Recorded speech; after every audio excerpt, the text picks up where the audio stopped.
So you've probably seen that word tariff popping up all over the headlines, right? It sounds like one of those big, complicated economic terms, but believe me, it has a super real impact on what you pay for things, like every single day. Today, we're going to cut through all that confusion and figure out who really pays the price. So let's get right to it. What exactly is a tariff? How does this whole tax thing actually work?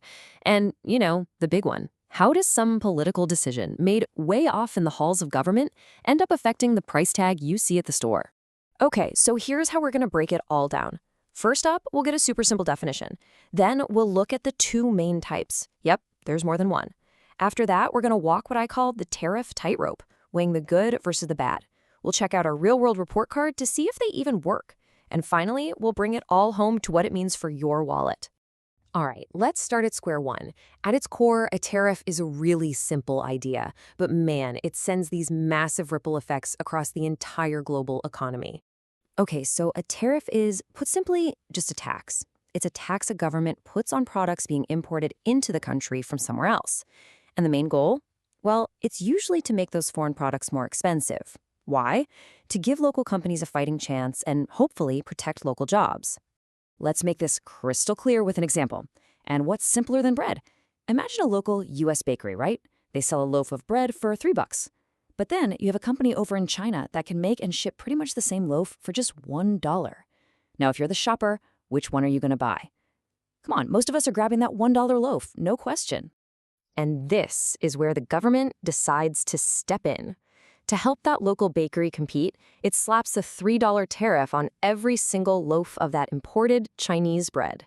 All of a sudden, that super cheap option has this hefty tax tacked onto it. And boom, just like that, the tables have completely turned. The local American bread, still $3. But that imported loaf, the one that started at $1, it now costs $4. All of a sudden, that homegrown product is the cheaper, more attractive choice for shoppers. But wait, it's not quite that simple. Governments don't just have one tool in the toolbox for this. There are basically two main flavors of tariffs they can use, and it's definitely not a one-size-fits-all kind of deal. So first up, you've got what's called a specific tariff. This one is super straightforward. It's just a fixed fee. So for example, the government could say, we're putting a $3 tax on every imported loaf. And it doesn't matter if that loaf is a cheap $2 one or a fancy parts $100 one. The tax is always $3. Then you have the ad valorem tariff. Sounds complicated, right? But it's just a fancy way of saying it's a percentage. So a 20% tax on a $10 loaf is $2, but on a $100 loaf, that same tax is $20. This is the one you hear about most often, probably because it scales with how much the stuff is actually worth. And this brings us right to the heart of the debate.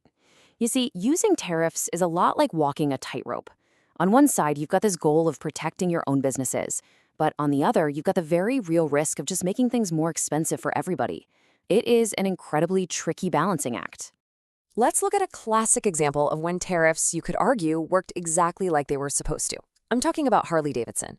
Back in the early 80s, this iconic American brand was, no joke, on the verge of collapse.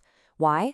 Cheaper, really high-quality Japanese motorcycles had just flooded the market, and Harley's market share just tanked. So, in 1983, the U.S. government steps in and imposes a massive 45% tariff on imported heavy bikes. This gave Harley the breathing room it desperately needed to innovate, to retool, and get this, by 1987, they were so competitive again that they themselves asked for the tariff to be removed. Wild, right? Yeah, that Harley story really shines a light on the main arguments for using tariffs. Number one, they can absolutely shield domestic businesses and protect jobs from getting wiped out by foreign competition. Two, hey, it's a tax, so it brings in money for the government. And three, they can be a really powerful bargaining chip in international politics, something you can use to pressure other countries on all sorts of things, not just trade. But here's the other side of that tightrope we were talking about. Let's go back to food. Imagine a local sandwich shop, your favorite lunch spot. Let's say it relies on cheap imported bread from Mexico to keep its costs down and prices low. Well, the government slaps a big tariff on that bread, and suddenly the shop's main ingredient costs twice as much. So what happens next? Well, they've got no choice. They have to raise the price of your sandwich. The tariff that was meant to protect one industry ends up hurting another one. And you. And that little sandwich shop dilemma? It perfectly sums up the big disadvantages. The most immediate one, of course, is higher prices for us, the consumers. But they also hurt local businesses, like our sandwich shop, that depend on imported parts or materials. And maybe the most dangerous part, they risk retaliation. When you tax another country's stuff, they tend to get pretty angry and tax yours right back. And that's how you end up in a really damaging trade war. Okay, so that's the theory. But how do tariffs actually hold up in the real world? Let's take a look at the report card and see if these policies really do what they claim to do. To really get how this plays out, let's use a little story. Imagine two countries. You've got Cookie Land, famous for its awesome cookies, and Pie Land, famous for its amazing pies. For a long time, they're happily trading back and forth. But then, one day, Cookie Land's pie makers start complaining. They say they just can't compete with the cheaper pies coming in from Pie Land. So what does the government of Cookie Land do? It puts a big old tax on all imported pies. Well, Pie Land sees this and thinks, no way, that's totally unfair. So they immediately retaliate by slapping a tax on cookies from Cookie Land. And now pretty much everybody loses. Consumers in both countries are paying more. Local businesses that need those imported ingredients, their costs just shot through the roof. And you know what's even worse? With less competition from overseas, some of those local companies might get a little lazy, They stop innovating. At the end of the day, everyone is paying more for less. And look, this isn't just a cute story about cookies and pies. This happens for real. Just take the recent US-China trade war.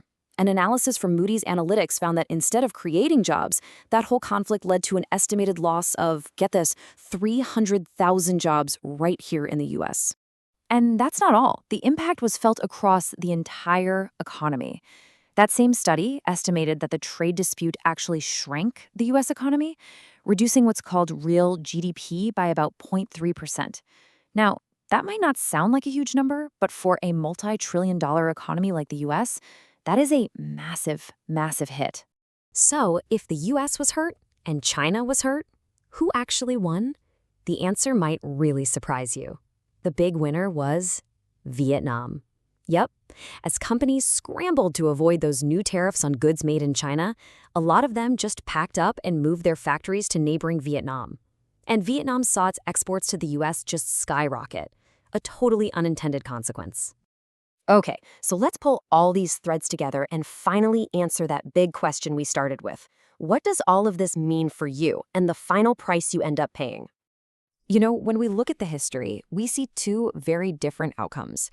Back in the 1970s, South Korea used some really high tariffs to protect its brand new car industry. But here's the crucial part. Companies like Hyundai and Kia use that protection to innovate and get better, eventually becoming the global giants they are today. That's a textbook success story. Now, contrast that with the recent US-China trade war. The goal was to shrink the trade deficit, but the outcome? Well, it was economic damage for both sides, lost jobs, and this unexpected economic boom for Vietnam. So, at the end of the day, tariffs are a really complex tool, right? They can be a shield, giving a young industry the time it needs to get strong, but they can also be a sword, one that ends up hurting consumers, businesses, and our relationships with other countries. So the next time you hear that word tariff in the news, the real question you should be asking yourself is this. When a government picks up this tool, who is it truly trying to protect? And who is the one who really ends up paying the price?